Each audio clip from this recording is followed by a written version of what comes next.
Welcome to Out of Bounds. I am your host, James Skrmetta. Thank you for tuning in again. This is the third installment of this, I believe. The second Monday. It's flying. People are loving it. The response has been great. I appreciate every single thing, every single signal of support from y'all. Thank you very, very much. The reason that this goes so smoothly is because of the support from all of you. Let's jump straight into this thing. I'm going to try and keep it on track again. The whole team is here. The whole team is pumped. The whole team is ready. Seconds before we started the show, Jason Day won the PGA Championship, shot a minus 20. 20 under par. Imagine going to your local run-of-the-mill course and shooting minus 20. It'd be the greatest golf forever. Now imagine doing it on the stage of the PGA Championship. And he did it in classy fashion, cried his eyes out at the last putt, sunk it through a waterfall of tears. Jordan Spieth was second. He just can't stay out of the major limelight. You know, he's been so consistent all year. That's one thing you can bet on is Jordan Spieth will be there on Sunday. I mean, he really didn't play that well. You could argue that he didn't have his best stuff, that he was kind of just playing. He wasn't, top form, and he shot a 17 under. So, heck of a tournament, hell of a weekend. These majors this year have been great, and I think that golf right now, golf had a lull, if you will, when Tiger was kind of reeling and Rory was still trying to figure out who he was, and they were trying to force people down our throats. The Duffners and Sergio and Phil was reeling. He wasn't physically where he should have been, and even Adam Scott and people like that. But now golf is in the best place ever. If I was investing in sports, that I would have already invested in the MLS and all of that. But I would invest in golf because you've got Jordan Spieth, who, for all intents and purposes, could be one of the best ever. I mean, he's like 22 years old, and he's already dominating it at the way that Tiger did. We got Rory McIlroy, who's a completely different golfer than Jordan Spieth. Rory's aggressive. Rory is in your face. Even with the media, he'll say some things that are they'll take you aback. Whereas Jordan's very soft-spoken. They're a beautiful yin and yang, especially when they play against each other. And you can see that maybe Jordan doesn't want it, but you can see that Rory's kind of created a bit of a rivalry there. He wants to beat Jordan. He wants to play with Jordan. And now with people like Jason Day, even players like Adam Scott, just hanging around, golf is in a fantastic position. And I think that's something that can't be understated and something that not a lot of people realize is the importance that DraftKings and these weekend gambling has had on golf. The smartest thing the PGA Tour ever did was get in bed with DraftKings. Because if you're not familiar with what it is, DraftKings is a fantasy gambling organization who allows you to gamble like on one Sunday or 1 week of a season or one game, even like the Super Bowl, and they do these golf things where you pay $20 and you pick 6 golfers. You have like a salary you can pick, and you build your team of golfers. And you get points for how they play. And if you finish number 1, you get $1 million. So just for a $20 entry, luck of the hat, pick 6 golfers, you can become a millionaire. And they do it at every major, so they've done it 4 times this year. I've played every time. And I can vouch and say that the reason that I've kept up with it so much is because I had people in the race. I had the PGA Championship, I had Jordan Spieth, I had Brooks Koepka, I had some people in the lower. Martin Kamer. I had some of them, so I was watching them pretty much from Thursday. And I mean, from Thursday, I had the leaderboard or a live feed or something going pretty much every day. And I mean, there was 200,000 people played this weekend. I had my best finish right at 100,000, right at half the pack. The top 50,000 get money, whether it's like $25, $40, $100, and it just goes up and up and up. So I didn't win any money, but best finish, enjoyed every second of it. I'll definitely do it next year. But that, to me, is what has sparked this huge increase in golf, especially the majors. Because, you had to be a real golf fan to not watch the majors and to, watch just every tour. But these DraftKings pools, that is sparking so much interest. And, it's just going to get bigger and bigger and bigger. I think last year In 2014, I don't think people were really even doing it. And now that it's already grown this much, I mean, you can do the math. $20 entry, 200,000 people doing it. It's a huge market, and it's just going to get bigger and bigger. And good for golf, good for these players. It gets a bigger audience for Jordan Spieth, Rory McIlroy, Adam Scott, Jason Day, all these guys. So kudos to golf, kudos to PGA, hell of a season. Jason Day minus 20, insane. So great way to finish the Sunday. Also, something else that we watched, or I watched Sunday, I'm sure you did too. I know almost 50,000 people in Pittsburgh did, was the return of America's favorite team, the United States women's national team, World Cup winning women's national team. They took on Costa Rica in the first game of their victory tour. They're doing like a nationwide victory tour. I think they play 6 games. They play Brazil twice, Australia twice, Costa Rica maybe once, and then I think another team's in there somewhere. But they went to Pittsburgh. They played Sunday at about, I think it kicked off about 1:30. 44,000 people, 44,000 were in Heinz Field for this game. In Pittsburgh, it isn't exactly soccer mecca in the USA. And it was actually 44,000 right on the dot, packed Heinz Field. And this is months after the World Cup, or I guess 1 month after. I mean, the love for this team has not waned at all. America truly loves this team. I think women's soccer benefits because the game's the exact same. The WNBA and the NBA, it's not the same game. You can act like it is. It's close. It's basketball. You're still just putting a ball in a hoop, but it's not the same game. You don't see the same kind of shots. You don't see the same kind of dunks. You don't see the same kind of formations. Soccer, women's soccer, or men's soccer, it's the exact same game. Nothing is different. And I think that's what helps, is that people don't have to learn multiple games. It's not like softball and baseball, fast pitch and slow pitch. It's the same thing. So if you're a soccer fan, more than likely, if you're watching the MLS, you're watching women's soccer. I mean, I watched the National Women's Soccer League. I watched their own little league game. So I've definitely watched this game against Costa Rica, and it was an international friendly. I can go ahead and tell you, there was nothing friendly about it. The USA won 8-0. 8-0. That's an absolute trounce. That is a beating. People have gone to jail for better things. 8-0. So it's obvious that this team hasn't lost a second. There's no championship hangover. And the next time, besides this victory tour, the next time that they'll actually play for something that's meaningful is in Rio at the Summer Olympics. So hopefully they can continue this streak they're on, win another gold medal, and I mean, at that point there might be 1 million people getting in these stands. And you got to remember, their World Cup game against Japan, where they won 5-2, got their 3rd star. The ratings for that game were higher than Game 6 when Steph Curry and Golden State beat LeBron James in the NBA Finals. That's how many people are watching women's soccer. 2 years ago, 3 years ago, even 1 year ago, you couldn't pay people to watch women's soccer. You couldn't give away tickets. And now they're packing out Heinz Field on a Sunday afternoon. I mean, that's crazy. And it's unbelievable. And I think it's because these girls, they all have a personality, they all have an attitude, they're colorful and bubbly, and you know their names, and you see them, and you recognize them, and every one of them has 150,000 followers on Twitter or Instagram, and they truly are America's team. And it's awesome to see. It's awesome to see a country get behind, because America, we struggle, I think, with patriotism and kind of backing ourselves because we're such a melting pot. And even at the Olympics, you see people rooting for individuals, or you see, or in sports just in general, you don't always see America behind the American. That they're not afraid to back someone else because of the individual. Like I said, because we're such a melting pot. But this team, and even the World Cup of the men's, you saw America really get behind them.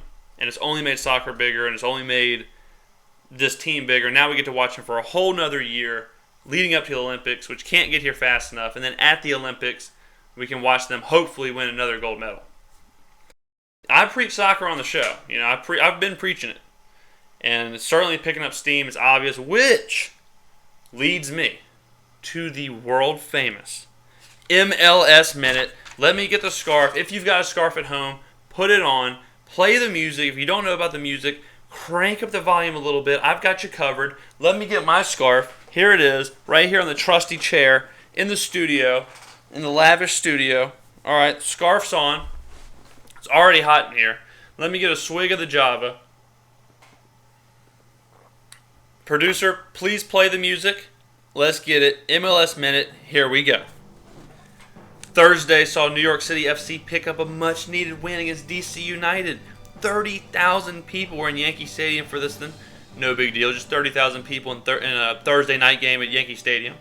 David Villa scored and Poku scored to seal the win. Finally, New York City getting some wins there. San Jose beat Colorado 1-0 with a goal from Clarence Goodson. The win snapped a 6-game winless streak, stretching back to June 27th. San Jose had not won since the end of June, so good thing they got a win there. Saturday gave us a full slate of games, and what I thought was going to be a really close game, the New York Red Bulls dominated Toronto FC 3-0 with goals from Bradley Wright Phillips, Anthony Wallace, and Gonzalo Verón. Toronto FC they can't stay consistent. They're up and down, up and down, up and down. And then, the best team in the league, in my opinion, won a game. The LA Galaxy beat FC Dallas, who's in 5th place, 2-1 to extend their lead on the Western Conference. The Flying Irishman Robbie Keane scored 2 goals in a 5-minute stretch to seal the win. Portland beat a dejected Real Salt Lake team 1-0 with a 95th minute goal from Nat Borchers. New England got a win at home with a 2-0 beating of the Houston Dynamo. The game took 5 hours to play because of a weather delay. Jose Goncalves and Juan Agudelo scored the goals. Sporting Kansas City stayed hot with a 4-3 victory against Vancouver. Paulo Nagamura scored an 87th minute equalizer and the stoppage time winner. Dom Dwyer and Kevin Ellis also scored goals. And then right before we went on the air here, an Orlando FC team that played 50 minutes with 10 men got absolutely spanked 4-0 against the Seattle Sounders team that finally figured out how to score. And his name is Obafemi Martins, who scored 2 goals off his return from injury, including this goal right here over the cheek, the little flip, and then finishes it up beautifully. Obafemi Martins is back. The Seattle Sounders are finally scoring. Maybe they can get back. Clint Dempsey, Obafemi, Robbie Keane, they have the players to do it. They're in a tough conference, and they have had a terrible start to the season. Hopefully they can figure it out, get into the playoffs, and add some more star power to the playoffs. The MLS is kicking up. You hear it on this show. I preach it. Go watch the MLS. 2 games broadcast on cable on Sundays, and then the MLS Live package is only like $40, so don't be afraid to go scoop that. Tell them James sent you. Tell them you heard about it on Out of Bounds. Finally, here's the last thing we're going to talk about, and I could talk about this for years. I could do 2 weeks on just this topic alone, and we're on fantastic time. I've just checked the time, the scheduling of this week's show.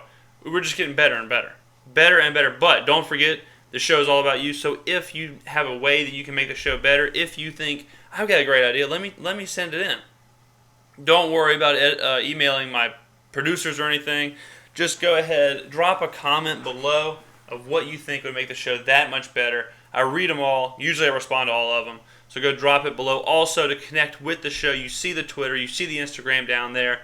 The Instagram's it's not a lot of selfies. I have a terrible selfie face. Awful selfie face. I don't take a lot of selfies. But I do tweet a lot. Hit me up on the Twitters. Hit me up on the tweets. And the last topic of the day, in the good book, if you're familiar with it, on the 7th day he rested. The Sabbath is a day of rest. But not during football season, because he has returned. The Holy One has returned. And nothing makes me happier. After a 2-year hiatus, Timothy Tebow returned to NFL action in the second half of the Eagles' preseason opener against the Colts. Teebs played 6 series, went 6 for 12 for 69 yards, cheeky, and ran 4 times for 15 yards and a touchdown, which just makes the heart aflutter watching Tim Tebow run in the end zone. He's added an arm sleeve to his garb, which makes him look fantastic. when people look back on my generation, the 2000s, they'll talk about Spygate, they'll talk about Enron, talk about Bernie Madoff, but the biggest disaster and the most confusing sign of corruption was Tim Tebow getting ousted in the NFL. You name another quarterback that can lead his team to the playoffs and can beat the Pittsburgh Steelers in the playoffs and get booted out of town. Granted, he got booted for Peyton Manning, but they did not want him to win. And if you don't remember Tebow time, it was the most beautiful of things. The most beautiful thing on Sunday was going through Twitter and then seeing, the Broncos are coming back. The Broncos are down 7. They're down 3. We're in overtime. Tim Tebow led them to a win. It made me so happy. It made my week that much better. Usually Sundays is full of the scaries. And at about 6 o'clock, 7 o'clock at night, I have to start drinking NyQuil just to go to sleep. But not during that. Not during that time. Because Tim Tebow made everything okay. He made me feel like life had a meaning. Like the earth was circling in the correct pattern. Now, not everyone likes Tebow. A lot of people hate him for whatever reason. I have no idea. He's very outspoken, but they love outspoken people. He's humble. He does everything for the right reason, yet he's hated. Hated for the same reason that so many other celebrities are projected on this high pillar. And we could, like I said, I could do shows and shows and shows and shows on this. I'm not going to throw stones, but the same reason that we put Caitlyn Jenner on a pedestal is the same reason that we threw Tim Tebow to the wolves. The same outspoken belief, self-confidence that Ray Lewis has, and that we loved him for with his motivational speeches and him crying on the field after the Super Bowl. Those things we crucified Tim Tebow for. Tim Tebow kneeling down in prayer, we laughed at, turned into Tebowing. His solace, his time with the God that he prayed to, was made into a joke. Yet now athletes who do that are heralded. Tim Tebow is just one of those guys who's polarizing because he believes in himself so much. He truly believes that the only thing you can do is you can either ride with him or you can cast stones. You can love him or you can hate him. You can't be iffy on Tim Tebow. Well, let me go ahead and tell you, at Out of Bounds on this show, in this media conglomerate that we've created, we side with Tim Tebow. I've been on his side the whole way. Does he throw a perfect spiral? No. Does Peyton Manning? No. I don't know if I've ever seen Peyton Manning throw a spiral. He throws, that's not even a joke. Peyton Manning is the king of the duck. I'm not saying he's not good. I'm just saying you don't have to throw a perfect spiral. You don't have to have the most perfect delivery to be a great NFL quarterback. Colin Kaepernick almost has the exact same long, looping, slow delivery as Tim Tebow. Tim Tebow is the greatest SEC college quarterback of all time. Cam Newton is the only other person you could argue. And Cam Newton has a one-season stretch. It's hard to compare because Tebow did it every single year. Cam did it for 1 year. If Cam would have had 4 years, he probably would be the number one guy. But I'm not going to give Cam over Tebow because of 1 year. Tim Tebow's the best. And he dominated the college level. Dominated. We're talking 20 passing touchdowns, 20 rushing touchdowns. You can't do that in a video game with a quarterback. And then he goes to the NFL. What's he do? Goes to the playoffs. Wins a playoff game. What else do you want? And then he gets cast out of the league for 2 years. And has to go to the SEC network and be a commentator, which he was great at. I don't get it. I've never understood it. He doesn't win pretty. Andy Dalton doesn't win pretty. I beat up Andy Dalton last week, but he's not going out there and throwing for 350 yards. And this league is barren of quarterbacks in some places. I don't know, like the New York Jets. How the New York Jets can sit there and say, we're cool with Geno Smith. We're cool with Ryan Fitzpatrick. Or like the Houston Texans last year. The Houston Texans had a real team. A team that, has parts. And they just let mediocre quarterback play ruin them. Same with the Arizona Cardinals. The Arizona Cardinals probably were the best team in football last year. The fact that they were winning games and the fact that they were that good with Ryan Lindley at quarterback is crazy. How they don't just go get Tim Tebow? What are you doing? Now this year they have Carson Palmer, whatever, fine. But last year, how do you let Tim Tebow, who's not 35 years old, some people honestly believe that Brett Favre should still be in the NFL. Some people honestly believe that the Vikings or whoever should go get him for a couple games or a playoff run or what have you. Brett Favre's 50 years old. He's not 50. It's hyperbole. But he's an old man. He's out of the league. He's going to go in the Hall of Fame next year. Why don't you go get Dan Marino? Tim Tebow is in his prime. You're talking about a guy who's not that old, who's not that far removed from his rookie season. And people don't even give him a second look. People wanted to make him a fullback. People wanted to make him a tight end. People wanted to make him everything except what he is. He is a natural leader. You cannot teach what he has. What he has is the ability to lead men. He is a winner. And he's an extremely talented athlete, extremely talented quarterback who has done it at every level. It's not like he was at Eastern Michigan. He was at Florida. He was playing in the SEC. He was embarrassing Alabama, embarrassing the SEC. Florida was running them up. He put Urban Meyer on a national level. And people act like he can't do it, act like he's never done it. This is what I say to Philadelphia and to Chip Kelly, who I know is watching. Chip, Tebow's better than Sam Bradford. Tebow is perfect for what you do. Let him lead. Let him lead. And not to mention, if Tebow's on a team, that team will be all over the TV, all over the media. Ticket sales will be out of control. Jersey sales will be out of control. Let Tebow play. If you believe, people, leave a comment. Hashtag, I believe in Tim. I believe in Tim in the comments below. Let me know that the supporters of this show support Tim Tebow. But we are running up against the clock. Thank you again for joining me. I hope you have a fantastic rest of your Monday, a fantastic rest of your week. I will see you, well, you will see me, Tuesday for the James Skrmetta Experience, number 6, I believe it is. So we're getting closer to that 10th episode anniversary, which I'm sure we'll be popping champagne, wearing suits, maybe a tuxedo, who knows. But Tuesday, make sure to check out the James Skrmetta Experience on this channel. Usually drops around 3 o'clock in the afternoon, 3 to 5, somewhere around there, so be checking. That'll be on Tuesday. And then on Friday, this program will happen again. We'll recap everything that happened during the week of sports. So I will see you then. We will talk again on Friday.